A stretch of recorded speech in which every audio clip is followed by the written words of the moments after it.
नमस्कार साथियों, UPSC master में आपका स्वागत है। मित्रों, समाज में बच्चे और महिलाएं दो वर्ग ऐसे होते हैं जो आसानी से वंचना अर्थात शोषण या हरासमेंट का आसानी से शिकार हो जाते हैं।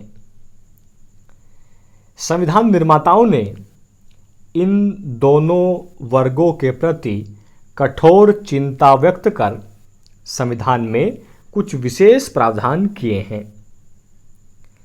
इनमें बच्चों के प्रति ठोस अभिव्यक्ति अनुच्छेद 24 में देखने को मिलती है। इसके अलावा बच्चों के लिए राज्य के नीति निर्देशक तत्वों के अनुच्छेद 39 में भी कुछ प्रावधान शामिल किए गए हैं।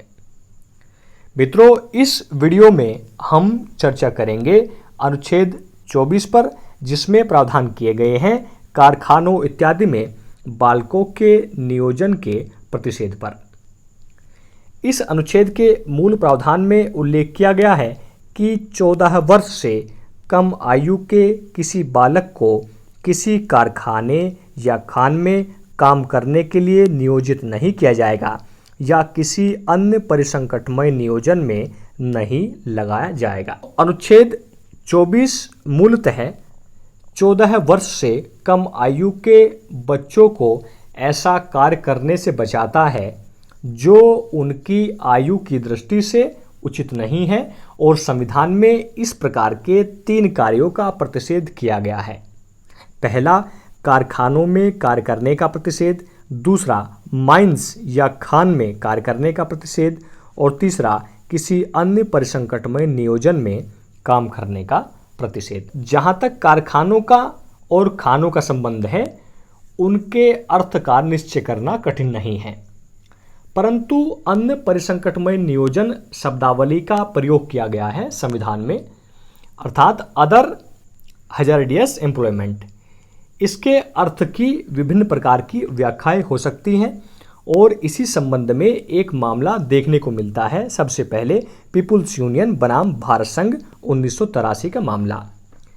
इस मामले में सर्वोच्च न्यायालय के सामने यह प्रश्न आया कि क्या भवन निर्माण भी एक परिसंकटमय नियोजन है। तो सर्वोच्च न्यायालय ने यह स्पष्ट किया कि परिसंकटमय नियोजन की जो सूची है वो शामिल की गई है बालक नियोजन अधिनियम 1938 में, अर्थात एम्प्लॉयमेंट ऑफ चिल्ड्रन एक्ट 1938 में, और जिन कार्यों को वहां बच्चों के लिए वर्जित किया गया है उन्हीं को वर्तमान समय तक शामिल किया जा रहा है।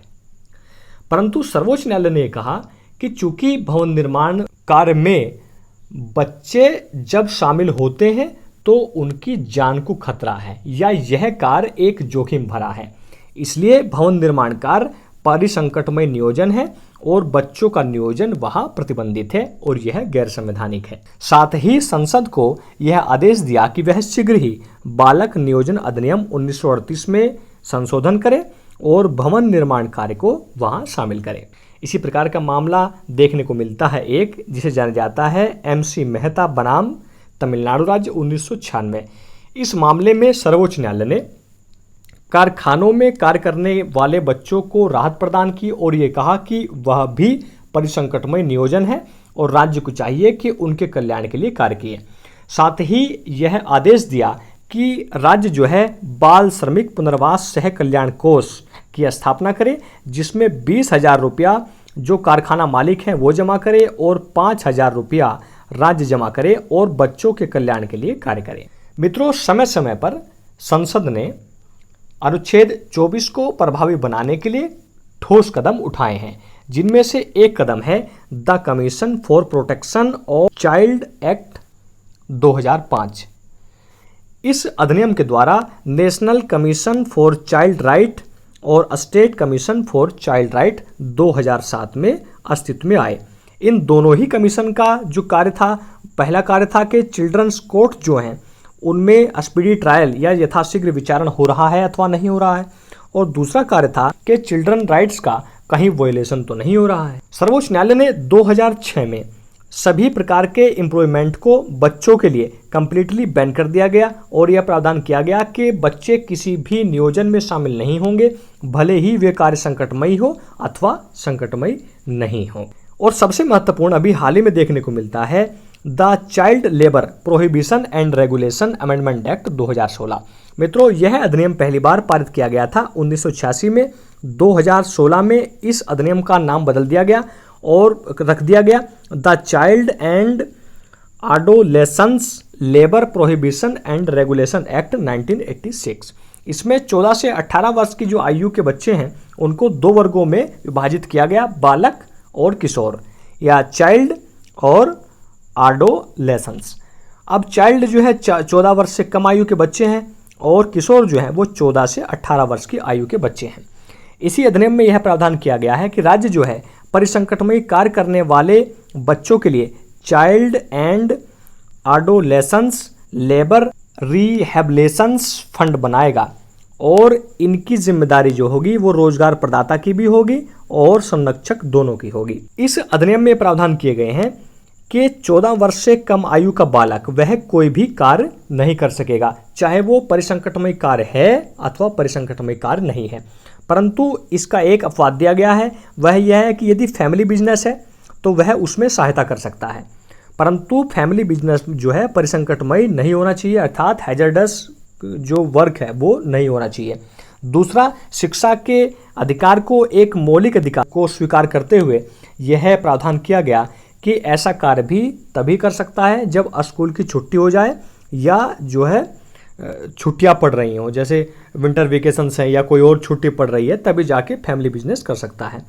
और जो चाइल्ड आर्टिस्ट हैं उनको भी जो है कुछ छूट दी गई और ये प्रावधान किया गया उनके लिए कि स्कूली समय के बाद या छुट्टियों में वो भी अपनी कला का प्रदर्शन कर सकते हैं। 14 से 18 वर्ष की आयु के बच्चों के लिए यहाँ प्रावधान किए गए कि वह परिसंकटमयी कार्य को छोड़कर अन्य कार्य कर सकते हैं और परिसंकटमयी कार्य जो है वह कारखाना अधिनियम 1948 द्वारा परिभाषित होंगे। इसके लिए जो है कुछ सजाओं के प्रावधान भी हैं यदि इस एक्ट का कोई उल्लंघन करता है। वो है कि न्यूनतम 6 माह से अधिकतम 2 साल तक की सजा और 20,000 से 50,000 रुपये तक जुर्माना या फिर दोनों। और यदि बार बार इस अपराध की पुनरावृत्ति करता है कोई भी रोजगार प्रदाता तो उसे जो है सजा 1 से 3 वर्ष तक कर दी जाएगी।